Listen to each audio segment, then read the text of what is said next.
Hello മക്കളെ, അപ്പോൾ 1 mark അല്ലെങ്കിൽ 2 മാർക്കിന് നമ്മളോട് ചോദിക്കുന്ന ഏറ്റവും പ്രധാനപ്പെട്ട ബേസിക് സയൻസ് കെമിസ്ട്രി പാർട്ടിൽ നമ്മളോട് ചോദിക്കുന്ന ഏറ്റവും പ്രധാനപ്പെട്ട ഒരു ക്വസ്റ്റൻ ആണ് ന്യൂട്രലൈസേഷൻ അഥവാ നിർവിരീകരണം എന്ന് പറയുന്നത്. അപ്പോൾ എന്താണ് സത്യത്തിൽ ഒരു ന്യൂട്രലൈസേഷൻ അല്ലെങ്കിൽ നിർവിരീകരണം എന്ന് നമുക്കൊന്ന് നോക്കാം.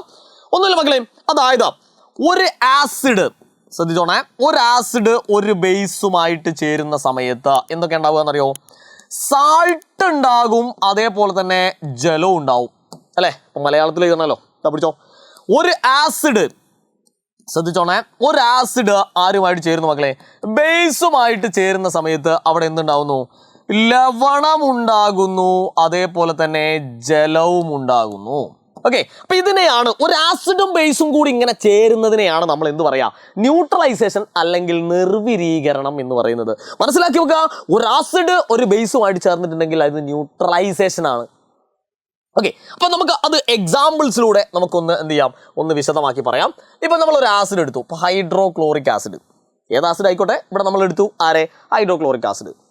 ഈ ഹൈഡ്രോക്ലോറിക് ആസിഡിനെ നമ്മൾ ഒരു ബേസുമായിട്ട് ചേർത്തുന്നു. അപ്പോൾ ഇത് ഒരു ആസിഡാണ്, ഇതൊരു ബേസാണ് അല്ലേ? അപ്പോൾ ഒരു ആസിഡും ബേസും കൂടി അടുത്ത് വരുമ്പോൾ തന്നെ നമ്മൾ മനസ്സിലാക്കണം. ഇപ്പോൾ ക്വസ്റ്റ്യൻ പേപ്പറിലൊക്കെ ഒരു ആസിഡും ബേസും കൂടി ഇങ്ങനെ അടുപ്പിച്ചൊക്കെ തരും. അപ്പോൾ അടുപ്പിച്ച് വരുന്ന സമയത്ത് തന്നെ നമ്മൾ എന്ത് ചെയ്യണം? നമ്മൾ മനസ്സിലാക്കണം ഇതൊരു ന്യൂട്രലൈസേഷൻ അല്ലെങ്കിൽ നിർവിരീകരണം പരിപാടിയാണ് അല്ലേ? അപ്പോൾ അതിൽ നിന്ന് നമ്മൾ എന്ത് ചെയ്യുന്നു? നേരെ എന്ത് ചെയ്യുന്നു? ഇതാ നോക്കൂ, എന്തായാലും ഇവിടെ ജലം ഉണ്ടാവും, നമുക്ക് ഉറപ്പാണ്.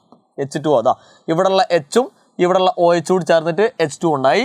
ഇനി ആരൊക്കെയുള്ളത്? NAയും CLും, ഇതാ സാൾട്ട് അഥവാ ലവണം ഉണ്ടായി കേട്ടോ. അപ്പം നിർവിരീകരണം അല്ലെങ്കിൽ ന്യൂട്രലൈസേഷൻ എന്താണെന്ന് മനസ്സിലായി. ഒരു ആസിഡും ഒരു ബേസും കൂടി ചേരുന്നതിനെയാണ് നമ്മൾ എന്ത് പറയുക? ന്യൂട്രലൈസേഷൻ അല്ലെങ്കിൽ നിർവിരീകരണം എന്ന് പറയുന്നത്. അതിൻ്റെ എക്സാമ്പിൾസും നമ്മൾ എന്ത് ചെയ്തു? കണ്ടു. അപ്പോൾ നമ്മളോട് 2 മാർക്കിനൊക്കെ ചിലപ്പോൾ ചോദിക്കും, അല്ലെങ്കിൽ 1 മാർക്കിന് ചോദിക്കുക. ചിലപ്പോൾ ഇങ്ങനെ ഒരു ഇക്വേഷൻ തന്നിട്ട് ഇവിടെ 2 ഡാഷ് ഇട്ട് വെക്കും. അപ്പോൾ നമ്മളോട് അതിൽ എഴുതാൻ പറയും. അല്ലെങ്കിൽ ന്യൂട്രലൈസേഷൻ അല്ലെങ്കിൽ നിർവിരീകരണം എന്താണ്, എക്സാമ്പിൾ ഉദാഹരണ സഹിതം നമ്മളോട് എന്ത് ചെയ്യാൻ പറയും? എഴുതാനൊക്കെ പറയും. ഓക്കെ, അപ്പം നമ്മൾ എന്ത് ചെയ്യണം? ഒന്നും നോക്കാനല്ല, നേരെ അങ്ങോട്ട് എഴുതിയാൽ മതി, വേറെ ഒരു പ്രശ്നമില്ല. ഇത് എന്താണ് എല്ലാവരും പറയുന്നു ഭയങ്കര ടഫാണ്, ഒരു ടഫുമില്ല, വളരെ സിമ്പിൾ ആയിട്ടുള്ള ഒരു ടോപ്പിക്കാണ്. അത് കൃത്യമായിട്ട് നിങ്ങൾക്ക് മനസ്സിലായിട്ടുണ്ടെങ്കിൽ എന്ത് ചെയ്യുക? ഈ വീഡിയോ ഒന്ന് ലൈക്ക് ചെയ്യാം. മക്കളെ, നമുക്ക് പഠിക്കേണ്ടതുണ്ട്. ഈ ക്രിസ്മസ് എക്സാം അടിപൊളിയായിട്ട് പഠിച്ചു, അടിപൊളിയായിട്ട് നമുക്ക് മാർക്ക് വേണ്ടേ? അങ്ങനെയാണെങ്കിലേ നമ്മൾ ലൈവ് ക്ലാസ്സുകളൊക്കെ വരുന്നുണ്ട്. അല്ല സാറേ, ഈ ലൈവ് മാത്രം കണ്ടു കഴിഞ്ഞാലൊക്കെ പഠിക്കാനാകുമോ? എടാ മക്കളെ, നിങ്ങൾക്ക് കൃത്യമായിട്ട് ക്രിസ്മസ് എക്സാമിന് ഓർത്തെടുക്കാൻ പറ്റുന്ന തരത്തിൽ സിമ്പിളായിട്ട്, ഹമ്പിളായിട്ട്, കുമ്പിളായിട്ട് അത് ഓർത്തെടുക്കാൻ പറ്റുന്ന തരത്തിൽ നമ്മൾ പഠിപ്പിച്ചു തരും. അതുകൊണ്ട് ചെയ്യുക, കൃത്യസമയത്ത് ആ ലൈവ് ക്ലാസ്സിൽ നിങ്ങൾ അങ്ങോട്ട് എത്തിച്ചേർന്നാൽ മതി. നിങ്ങൾ മാത്രം വന്നാൽ പോരാ, നിങ്ങളെ കൂട്ടുകാരന്മാരെയും കൂട്ടുകാരെയൊക്കെ വിളിച്ചിട്ട് എന്ത് ചെയ്യുക? നമ്മുടെ ലൈവ് ക്ലാസ്സിലേക്ക് അങ്ങോട്ട് വരിക. മനസ്സിലല്ലോ? ബാക്കി നമ്മൾ ലൈവിൽ വെച്ച് അങ്ങോട്ട് തകർക്കും.